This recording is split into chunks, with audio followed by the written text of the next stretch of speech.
नमस्कार।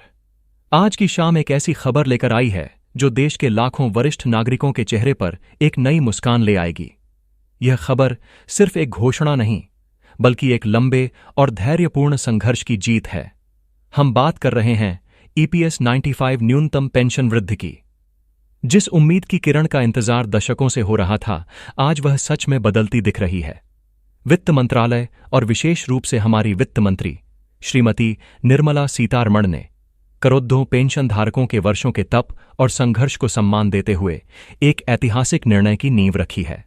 यह फैसला लाखों जिंदगियों को सीधे तौर पर प्रभावित करेगा, बुढ़ापे में सम्मान और सुरक्षा का मार्ग खोलेगा। सबसे पहले आइए उस सबसे बड़ी खबर पर नजर डालते हैं जिसने आज पूरे देश के पेंशन धारकों के बीच एक नई ऊर्जा भर दी है।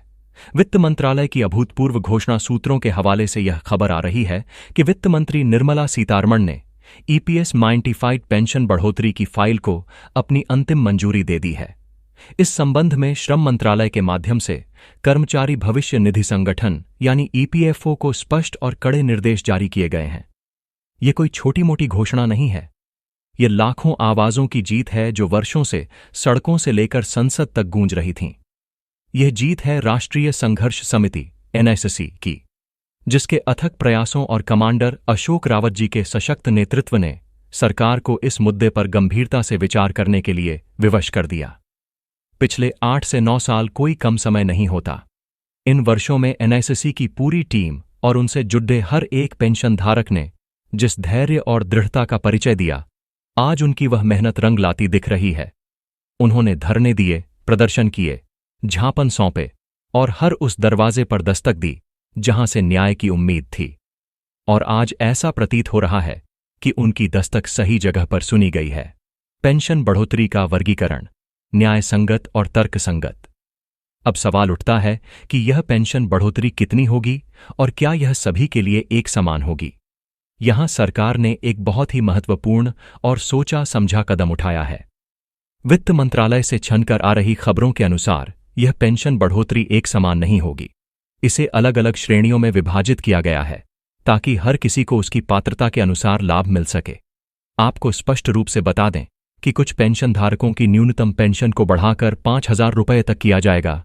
वहीं एक बड़ी संख्या में पेंशन धारकों को सीधे तौर पर न्यूनतम 7,500 रुपये की पेंशन का लाभ मिलने जा रहा है। यह वर्गीकरण किस आधार पर होगा? इसके लिए ईपीएफओ को विस्तृत दिशा निर्देश दिए गए हैं।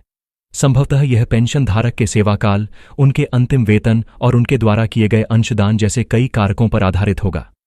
सरकार का यह कदम सुनिश्चित करेगा कि पेंशन का वितरण न्याय संगत और तर्कसंगत हो। यह केवल एक पेंशन बढ़ोतरी नहीं है, बल्कि यह उन लाखों वरिष्ठ नागरिकों के जीवन स्तर को ऊपर उठाने का एक गंभीर प्रयास है जिनकी गुजर बसर आज की कमर तोड़ महंगाई में केवल 1,000 या 1,500 रुपये की मामूली पेंशन पर हो रही है। 7,500 रुपये की राशि आज के दौर में शायद बहुत बड़ी न लगे, लेकिन उन लोगों के लिए यह एक वरदान के समान है जिनके लिए 2 वक्त की रोटी और जरूरी दवाइयों का खर्च जुटाना भी एक बड़ी चुनौती बन गया था। ईपीएफओ की भूमिका और उच्च पेंशन का मुद्दा इस पूरी प्रक्रिया का केंद्र बिंदु है। ईपीएफओ यानी कर्मचारी भविष्य निधि संगठन। वित्त मंत्रालय से आदेश मिलने के बाद अब सारी जिम्मेदारी और सारा दारोमदार ईपीएफओ के कंधों पर आ गया है। ईपीएफओ को न केवल इस बढ़ी हुई पेंशन को लागू करना है, बल्कि यह भी सुनिश्चित करना है कि यह प्रक्रिया पारदर्शी, सुगम और समयबद्ध तरीके से पूरी हो। इसी कड़ी में एक और बड़ी और राहत भरी खबर सामने आई है। जैसा कि आप सभी जानते हैं, सुप्रीम कोर्ट के आदेश के बाद उच्च पेंशन के लिए आवेदन करने का एक अवसर दिया गया था। इस दौरान ईपीएफओ के पास पूरे देश से लगभग 78 लाख से भी अधिक आवेदन पहुंचे थे। यह एक रिकॉर्ड संख्या थी। अब सरकार और ईपीएफओ ने यह स्पष्ट कर दिया है कि जिन भाग्यशाली पेंशन धारकों के आवेदन स्वीकृत हो चुके हैं या प्रक्रिया में हैं, उन्हें उच्च पेंशन की मंजूरी के लिए कोई नया आवेदन करने की बिल्कुल भी आवश्यकता नहीं है। जी हां, आपको कोई और फॉर्म नहीं भरना है, किसी और पोर्टल पर नहीं जाना है। आपका पुराना आवेदन ही आपकी पात्रता का आधार बनेगा और उसी के अनुसार आपकी पेंशन की गणना करके उसे आपके खाते में भेजा जाएगा। ईपीएफओ ने इस विशाल डेटा का विश्लेषण करने और उसे क्रियान्वित करने के लिए अपनी कमर कस ली है। 78 लाख आवेदनों की जांच करना और उनकी पात्रता सुनिश्चित करना एक विशाल कार्य है, लेकिन संगठन ने स्पष्ट किया है कि वे इस कार्य को युद्ध स्तर पर पूरा करने के लिए तैयार हैं। छूटे हुए पेंशन धारकों के लिए नई प्रक्रिया, लेकिन उन लाखों पेंशन धारकों का क्या होगा जो किसी कारणवश, चाहे जानकारी के अभाव में या तकनीकी समस्याओं के चलते, ऑनलाइन आवेदन नहीं कर पाए थे? यह एक ऐसा सवाल है जो कई पेंशन धारकों को चिंतित कर रहा था। तो आपके लिए भी हमारे पास एक महत्वपूर्ण अपडेट है। सरकार ऐसे किसी भी पेंशन धारक को पीछे नहीं छोड़ना चाहती।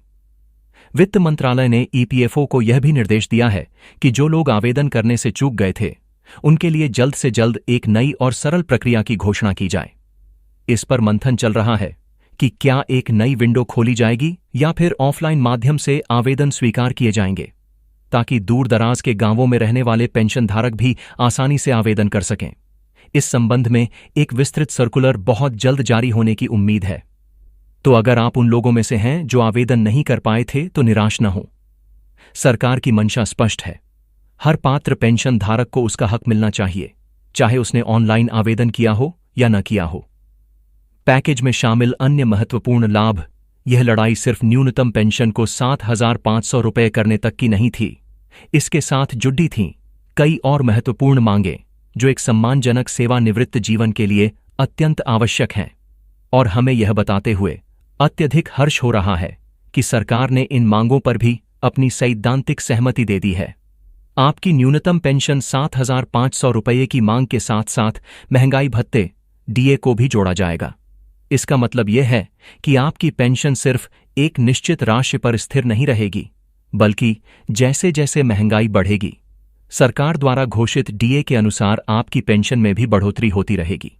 यह एक ऐतिहासिक कदम है जो आपकी पेंशन को भविष्य में महंगाई से लड़ने की ताकत देगा। इसके अलावा जो सबसे बड़ी जरूरत बुढ़ापे में होती है, वह है स्वास्थ्य सुरक्षा। राष्ट्रीय संघर्ष समिति ने लगातार पति पत्नी दोनों के लिए मुफ्त चिकित्सा सुविधा की मांग उठाई थी। इस मोर्चे पर भी एक बड़ी जीत मिलती दिख रही है। बढ़ी हुई पेंशन के साथ साथ पेंशन धारकों को और उनके जीवन साथी को मुफ्त चिकित्सा सुविधा का लाभ भी प्रदान किया जाएगा। यह सुविधा किस रूप में होगी, इसकी विस्तृत रूपरेखा जल्द ही सामने आएगी, लेकिन यह तय है कि अब पेंशन धारकों को अपनी गारही कमाई का बड़ा हिस्सा इलाज पर खर्च नहीं करना पड़ेगा। और इतना ही नहीं, एक और बड़ी खुशखबरी आपका इंतजार कर रही है। सरकार सिर्फ आपकी पेंशन बढ़ाने नहीं जा रही, बल्कि जिस दिन से यह बढ़ोतरी लागू होगी, उस दिन से लेकर जब तक यह आपके खाते में नहीं आ जाती, उस बीच की पूरी अवधि का बकाया एरियर भी आपको एक मुश्त दिया जाएगा। यह बकाया एरियर एक बड़ी राशि हो सकती है जो आपके कई रुके हुए कामों को पूरा कर सकती है। आपके ऊपर अगर कोई कर्ज है तो उसे चुकाने में मदद कर सकती है। तो यह एक पूरा पैकेज है। 7,500 रुपये न्यूनतम पेंशन, उस पर महंगाई भत्ता, पति पत्नी के लिए मुफ्त चिकित्सा सुविधा और साथ में बकाया एरियर का भुगतान। यह वास्तव में उन लाखों पेंशन धारकों के लिए एक सपने के सच होने जैसा है जिन्होंने अपने जीवन का स्वर्णकाल देश के निर्माण में लगा दिया और सेवानिवृत्ति के बाद एक अनिश्चित भविष्य का सामना कर रहे थे। योजना का क्रियान्वयन और समय रेखा। अब सबसे महत्वपूर्ण सवाल है कि यह सब होगा कब? इस सुनहरे सपने को हकीकत में बदलने की प्रक्रिया कब शुरू होगी? तो इसका जवाब भी अब हमारे पास है। सरकार इस प्रक्रिया में और अधिक विलंब नहीं करना चाहती। इस पूरी योजना को चरणों में लागू करने का एक विस्तृत खाका तैयार किया गया है। सूत्रों के अनुसार इस महाअभियान का पहला चरण इसी महीने यानी 20 अगस्त से शुरू होने जा रहा है।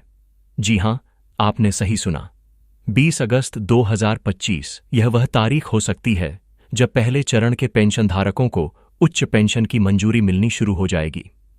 यह प्रक्रिया यहीं नहीं रुकेगी। इसके बाद चरण दर चरण अलग अलग श्रेणियों के पेंशन धारकों को इसमें शामिल किया जाएगा। 20 अगस्त से शुरू होकर यह प्रक्रिया सितंबर महीने के अंतिम सप्ताह तक चलेगी। इस दौरान अलग अलग चरणों में लाखों पेंशन धारकों को उच्च पेंशन की मंजूरी के पत्र जारी किए जाएंगे और उनकी पेंशन को संशोधित किया जाएगा। यह एक विशाल लॉजिस्टिक ऑपरेशन है जिसमें लाखों लोगों के डेटा को संसाधित करना है, उनकी गणना करनी है और फिर भुगतान प्रणाली को अपडेट करना है।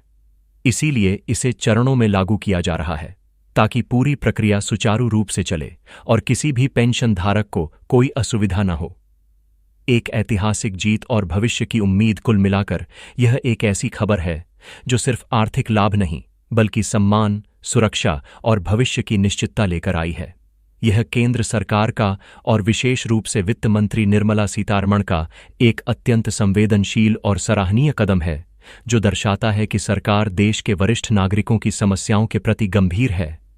यह राष्ट्रीय संघर्ष समिति और कमांडर अशोक रावत के नेतृत्व में लड़े गए लंबे और शांतिपूर्ण आंदोलन की एक शानदार विजय है। यह हर उस पेंशनधारक की जीत है जिसने उम्मीद का दामन नहीं छोड़ा। अंत में हम आपसे यही कहना चाहेंगे कि यह उत्सव का समय है, लेकिन साथ ही साथ सतर्क रहने का भी समय है। आने वाले दिनों में ईपीएफओ की तरफ से कई महत्वपूर्ण सूचनाएं और सर्कुलर जारी होंगे। आवेदन कैसे करना है, चिकित्सा सुविधा का लाभ कैसे उठाना है, इन सब पर विस्तृत जानकारी आएगी। आप किसी भी तरह की अफवाहों पर ध्यान न दें और केवल आधिकारिक स्रोतों से मिली जानकारी पर ही भरोसा करें। और हम आपका अपना चैनल यह वादा करते हैं कि इस पूरी प्रक्रिया के हर एक कदम पर हम आपके साथ रहेंगे। जैसे ही कोई भी छोटी या बड़ी अपडेट सरकार या ईपीएफओ की तरफ से आती है, हम उसे सबसे पहले, सबसे सटीक और सबसे सरल भाषा में आप तक पहुंचाएंगे। तो जुड़े रहिए हमारे साथ, क्योंकि ईपीएस 95 पेंशन धारकों के अच्छे दिन अब दूर नहीं। धन्यवाद। जय हिंद।